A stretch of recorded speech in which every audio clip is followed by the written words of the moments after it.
They say grief fades with time, that the sharpness softens, that one day you'll wake up and it won't burn your chest anymore. That's a lie. Grief doesn't fade, it adapts. It changes clothes and learns to blend in. It sits beside you at breakfast, walks with you through the aisles of a store, whispers through your reflection. But when someone laughs at that grief, mocks it, twists it into a joke, it comes roaring back, louder than ever. That's what happened to me. And the worst part, the man I was supposed to marry, the one who watched me bury my mother, who held me every night, I sobbed in silence. He laughed too. Let me tell you the whole story, because the internet will twist it. The people who weren't there will reduce it to drama, but it wasn't drama. It was betrayal, a public assassination of everything sacred to me. And I couldn't let it slide. My name is Lydia. I'm 33 years old. And 2 weeks ago, I was supposed to become a wife. The dress was ready. The cake was triple tiered. The playlist had been fussed over for weeks. But I never walked down that aisle. Because the night before my wedding, my fiancé and his parents decided to use my dead mother as material for their cocktail hour comedy. And I decided I'd rather stand alone than stand beside people who dishonored her name. But to understand that moment, you need to know who she was. Her name was Margaret Elaine Carter, a single mom, a waitress, a fighter. She raised me on tips and tenacity. When my father walked out, she didn't flinch. When the rent was due and we had $18 in the bank, she cooked spaghetti for a week and made it taste like gourmet. She worked the night shift, helped neighbors pay utility bills, and once bought shoes for a homeless man who sat outside our diner every Tuesday. She sang Aretha Franklin while cleaning our tiny apartment, and somehow always had time to listen, really listen to my teenage meltdowns. And then just when life finally seemed like it was easing up, ovarian cancer. 3 years of hospitals, pills, hair loss, strength she never showed anyone but me. I watched her fade, but never falter. She died 7 months before my wedding, and every decision I made for that wedding, I made with her voice in my heart. I picked lilies because they were her favorite. I chose the necklace she left me in her will as my something old, and I held it together because she would have wanted me to. Michael, my fiance, met her once. It was brief. She was already sick. But she smiled and held his hand and told me later, "He seems nice, baby, but don't let him dim your light." I laughed at the time, but now I hear it differently. Michael came from a world of quiet money. Not yachts and tabloids, but the kind of wealth passed in silence. Old houses with creaky staircases and family portraits no one is allowed to touch. His parents, Charles and Vivian, were the human equivalent of crystal glassware. Fragile, shiny, and likely to cut you if you held them wrong. They smiled through their teeth, used phrases like good breeding and the right circles. They asked me what boarding school I went to. When I said public, they paused like I'd admitted to being raised by wolves. I told myself they'd come around, that love would soften them, that losing Margaret had made me sensitive, not them cruel. I was wrong. The night before the wedding, our rehearsal dinner was held at a vineyard estate Michael's family rented out. It was supposed to be intimate, but nothing about it felt intimate. The guest list ballooned from 30 to 80. Every second person seemed to have a title: vice president of this, director of that. My side of the room, my Aunt Carol, my cousin Dean and his girlfriend, and a few old friends from back home who drove in from 5 states away. I already felt like a stranger at my own celebration. But I kept telling myself, just get through tonight. Tomorrow is yours. Tomorrow is just you and Michael. And then came the toast. Vivian rose first. Her champagne flute sparkled like her earrings. She wore a dress that probably cost more than my first car. Family, she began, is the cornerstone of legacy. She smiled at the crowd. When our son told us he met someone special, we were intrigued. Lydia wasn't what we expected, laughter from the guests. But she's proven to be a lovely young woman. And resilient. Just like her mother, I suppose. I froze. She continued. Margaret, bless her soul, came from very modest beginnings.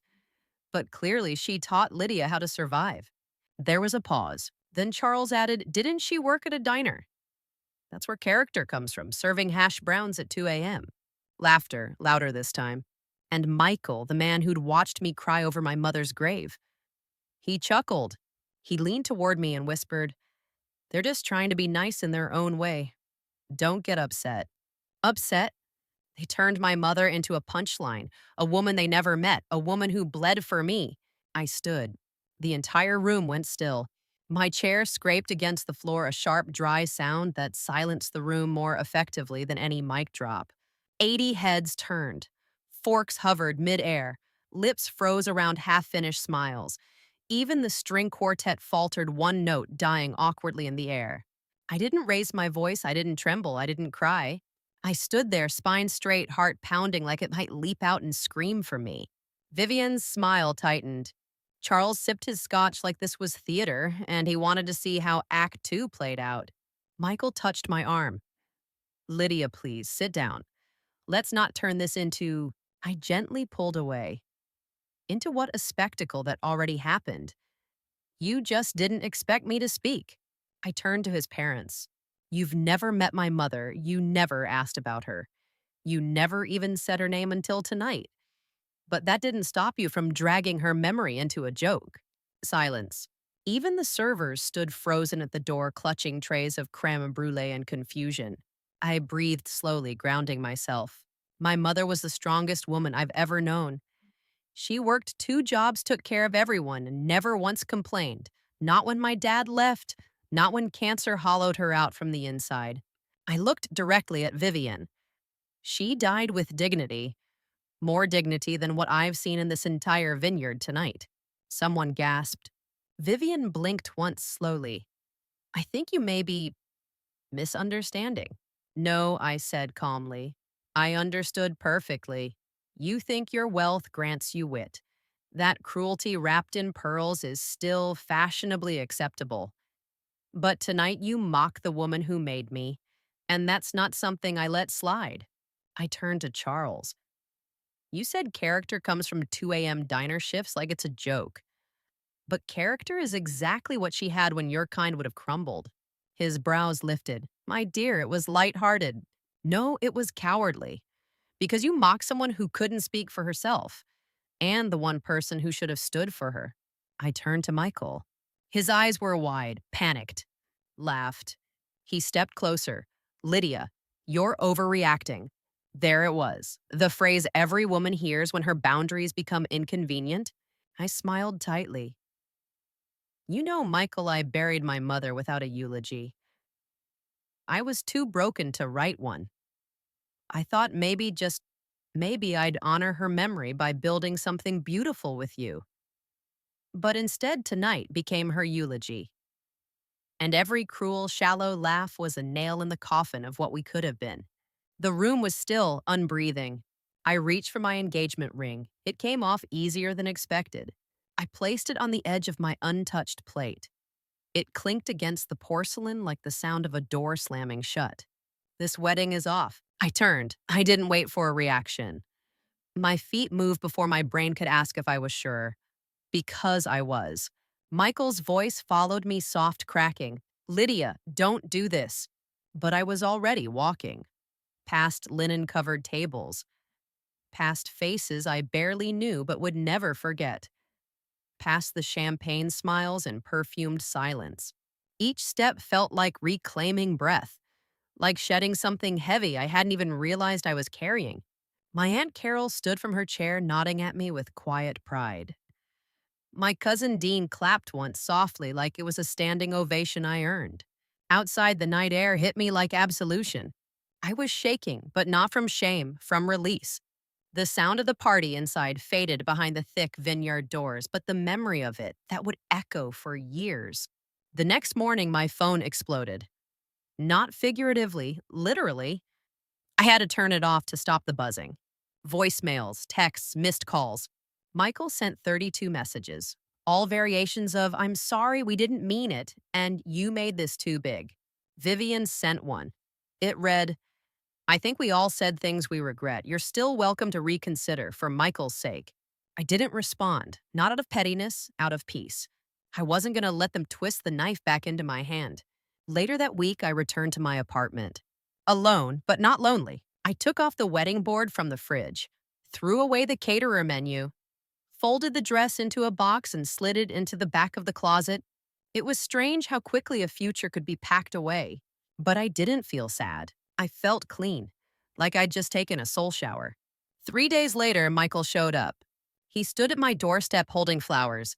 Please, he said before I could speak, just hear me out. I opened the door because closure matters. He stepped in like he still belonged, like I hadn't already erased his outline from my life. I messed up, he began. No, I corrected. You watched them humiliate my mother and laughed. He sighed, ran a hand through his hair. They didn't mean it that way. You keep defending their intentions, I said, but what about the impact? He fell quiet. I loved you, I said softly. But love without backbone is just decoration. I needed someone who'd fight for me even when it's inconvenient, especially when it's about the people I love. I thought I was protecting the peace, he whispered. And I thought you were the kind of man who understood the difference between peace and complicity. He looked at the ring box on the coffee table. I'm sorry, he said again. I forgive you, I replied. But I won't forget and I won't stay. He didn't beg, didn't argue. He just nodded, turned, and left. And that was the last time I saw him. I spent the next week writing. Not blogs, not rants, not even texts. Letters to my mom, tiny ones, written on napkins, receipt scraps, folded into the same box she left me before she died. Inside it, a small velvet pouch, a pendant, gold, simple, and a note, when the world tries to change, you hold this. Remember who you are. I wore it to sleep every night after that. Friends came and went. Some supported me. Some said I was dramatic. Some stayed silent, and their silence said everything I needed to know. But Emily, my oldest friend, she showed up with Thai food and a playlist of sad girl anthems. You didn't lose a wedding, she said. You lost people who never deserved your loyalty. I laughed, then cried, then laughed again. Weeks passed. I started volunteering at the same soup kitchen my mom once worked at. They didn't care about my canceled wedding. They didn't ask about my ring. They just knew me as Lydia, the woman who brought banana bread and always smiled with her eyes. And maybe that was enough, because healing doesn't always look like therapy. Sometimes it looks like baking for strangers and remembering who taught you to care. One night, I opened my mom's recipe book. Inside, on a stained page for lemon pound cake, was a post-it. Don't marry someone who flinches when you say my name. She'd written it years ago, maybe as a joke. But now it felt like a prophecy. And I realized I hadn't ruined my life. I had rescued it. You don't realize how loud a life is until you shut the door on it. The clinking of champagne flutes, the muffled disapproval in polite tones, the fake laughter rehearsed like a play no one really enjoys. It all fades once you choose silence, once you choose you. After Michael walked out for the last time, I stood in my apartment with nothing but the hum of the refrigerator and the weight of a million imagined futures. I sat down on the floor, cross-legged like I used to sit when Mom helped me with homework, and I just breathed. No deadlines, no planning calls, no more worrying about seating charts or mother-in-law suggestions. Just breath. And it hit me I didn't feel grief. I felt relief. That week, I deleted the wedding folder from my laptop. Gone were the Pinterest board's color swatches and spreadsheets filled with vendors' quotes. I unsubscribed from every bridal newsletter, donated the wedding shoes, returned the veil. But I kept the dress, not because I wanted to wear it again, but because I wanted to remember that even when dressed for fairy tale, I still chose reality. Social media, that was another battlefield. Photos from the rehearsal dinner circulated, posted by distant guests who didn't even know me well enough to spell my name correctly. Some comments were sympathetic, others were cruel. People love drama more than they love truth. Bridezilla meltdown. She embarrassed him publicly. She overreacted. It was just a toast. Just a toast. Let me ask you this. If someone stood in a room full of strangers and laughed at your mother's death, would you toast back? Would you swallow it like champagne and call it celebration? I didn't answer the comments, didn't defend myself. Because truth doesn't need to yell when it knows it's already been spoken. My Aunt Carol called every night that week. She didn't ask me if I was okay. She just told stories about my mom. How Margaret once chased a dog across 3 blocks to return a stolen sandwich. How she danced in the rain when the rent check finally cleared. How she sang lullabies off key but with more soul than any radio hit. I wrote those stories down, every single one. In a red notebook, I started calling my memory gospel. One Sunday, I returned to the old diner where Mom used to work. The place had changed owners, but the booths were still the same shade of faded maroon. I ordered coffee, black like she used to drink it. When the waitress asked if I wanted cream, I smiled. No, I'm trying to be like my mom today. She smiled back, not knowing how much that sentence cost me to say aloud. 2 booths over, an elderly man was talking to his granddaughter about marriage. He said, pick someone who sees your scars and doesn't flinch. I wanted to interrupt and say, yes, and someone who doesn't turn your scars into stand up material. But I didn't. Some truths are best kept sacred. Back home, I pulled out the pendant again. That small gold charm, worn at the edges, still warm somehow. It had been in her drawer for years, and now it hung against my chest like a shield. I held it in my palm and whispered, "You still with me?" And in the quiet that followed, I swear I heard her laugh. Not the tired laugh from her last months, but the full one. The one that used to echo off our kitchen walls when I burned the pancakes. Then came the letter, a thick cream colored envelope, no return address. Inside an invitation. Vivian and Charles were throwing an apology brunch. Apology brunch. Who even comes up with that? They called it a chance for healing and reconnection. But I knew better. It wasn't about healing, it was about saving face. Still, I went. Not to reconcile, but to finish something. The brunch was at their estate. Valets, fountains, the kind of place where napkins are folded like swans and silence is expected between salad courses. Vivian greeted me with that tight smile again. Lydia, she cooed, you look refreshed. I am, I said. Charles shook my hand like he was brokering a real estate deal. We're so glad you came. We were concerned after the way things ended. Ended, I repeated. You mean when you mocked my dead mother and I left? His face tightened. Vivian stepped in. Let's not dwell on the past. We're here to make peace. I tilted my head. Peace doesn't mean pretending it didn't happen. Peace is when truth sits at the table, too. I sat down. They served eggs Benedict and fake remorse. I listened. They said they were misunderstood. That humor doesn't always land the same across backgrounds, that they never meant to cause pain. I sipped orange juice. Let them speak. Let them sweat. Then I stood. Thank you for brunch, I said. But apology isn't a word. It's a change. They looked confused. You want peace? Start by saying her name out loud. Say, we are sorry for what we said about Margaret Carter. Silence. Vivian shifted in her seat. Charles cleared his throat. They didn't say it. I nodded. I thought so. And I walked out. Again. And this time it felt like closing the final chapter. The next day, I went to the community center and asked if I could start a grief writing group. The director blinked. You want to help people write grief? Yes, I said. Because if we don't tell our stories, someone else will, and they might not be kind. He handed me a sign-up sheet. 2 weeks later, 5 women showed up. One had lost a sister, one a child, one her husband of 30 years, and one her dog. Grief doesn't measure itself by social rules. It just shows up and demands to be written. We cried, we laughed, we wrote letters we'd never send. And every week we read them out loud, to ourselves, to the ghosts, to the ones who never said sorry. Months passed. Spring came. I planted lilies on my fire escape. The blooms were small, but stubborn, like me. One night I opened my journal and wrote, this is not a story of heartbreak, it's a story of returning. Not to someone, but to myself. And I meant every word. 3 months had passed. And one morning, I realized I no longer counted the days since the wedding was supposed to happen. I didn't wake up thinking about the color of napkins. I didn't flinch when I passed bridal stores. I didn't rehearse comebacks for conversations that never needed to happen.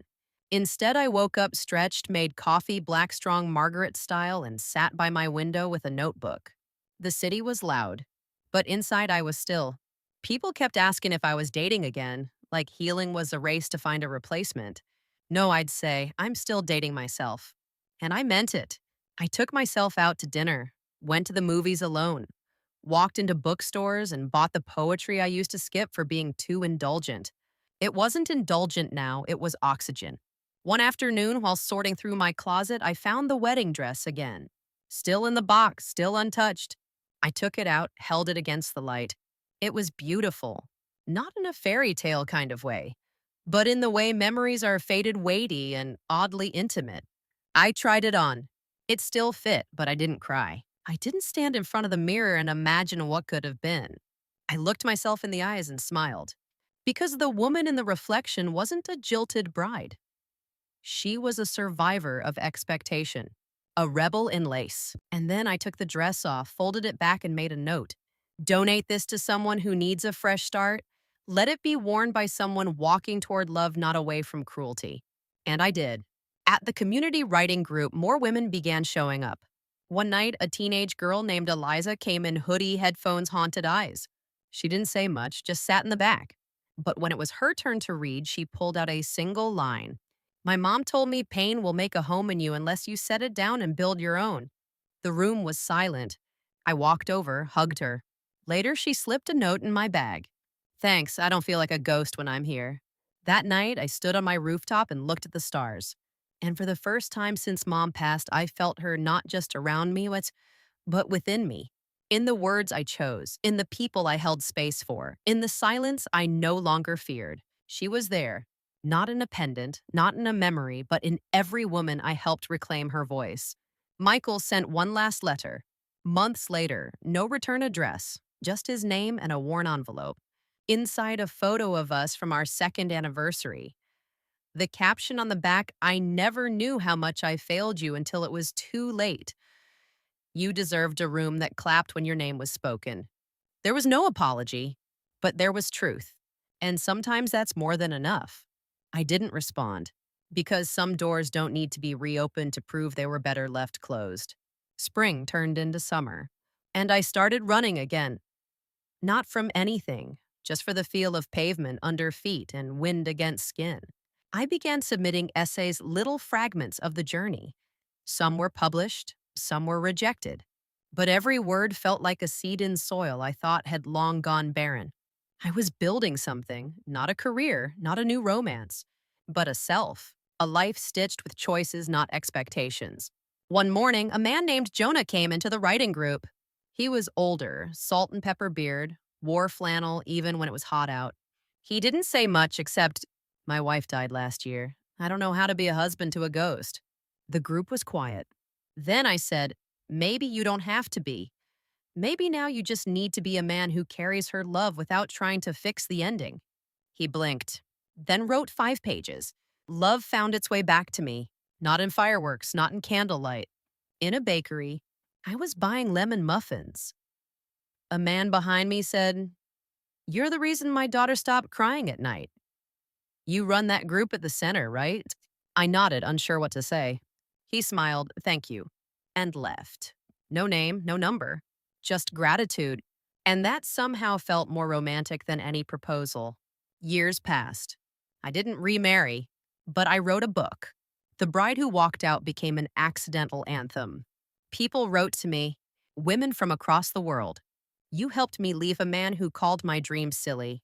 Your story reminded me I'm allowed to protect my mother's name. I said no, because you said no first.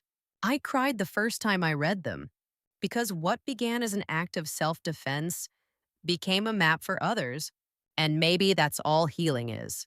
A single brave no that echoes until it becomes someone else's yes. I visit Mom's grave every December. I bring flowers and lemon pound cake. I sit by the stone and tell her what's changed. How I found her voice in my own. How I no longer shrink to make others comfortable. How I've taught other daughters to stand up even when their voice shakes. One year, I brought a copy of the book, left it by her headstone. It didn't matter that she'd never read it. She wrote every word of it through me. If you're reading this standing at your own edge, wondering if walking away means failure, let me say this. It doesn't. Leaving a wedding isn't a tragedy. Staying in a room that laughs at your grief is. You are not too sensitive. You are not dramatic. You are awake. And that's the bravest thing a woman can be. If I ever love again, it won't be because someone makes grand gestures. It'll be because he listens when I speak my mother's name and he says it too with reverence. It'll be because when the world laughs at pain, he doesn't chuckle. He stands beside me. Until then, I wear the pendant. I write the stories. And I keep the door open, not for apologies, but for women walking out of firestorms they were told to smile through. This isn't a story of a ruined wedding. It's the story of a woman who chose to rise instead of shrink, who stood at the edge of a life planned for her and turned toward her own truth. So if today is your edge, step. The world will catch up to your courage. And if it doesn't, you'll land in your own arms. And that, my dear, is the safest place you'll ever be.